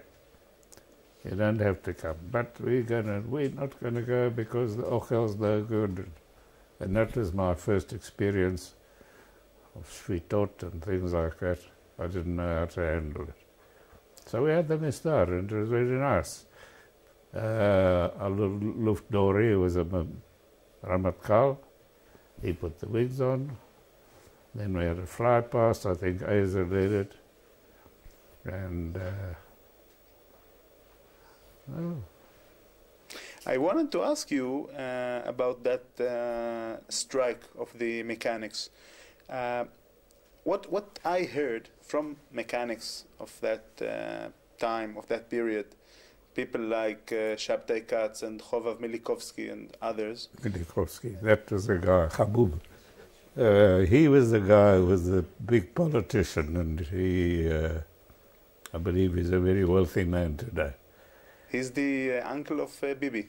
Yeah. Of Benjamin Netanyahu. Yes. He was, we were quite friendly, but he was the leader of the gang that weren't going to go to the misdar. I heard that they had only potato powder and things like that. Yeah. And at that time, the pilots had much better food. Friday night we had chicken. I don't know what they got. And I used to go into the kitchen sometimes to see how things are working. Mm-hmm. And if I thought there was something not being done properly, they used to pull up their sleeves and show me their marks from the concentration camps. Wow. And I think that's the first time I ever saw the guys that had their numbers on their arms. And so what could you do with a guy like that? Anyhow, they survived and we survived. So you're not fond of the Histadrut very much. Okay.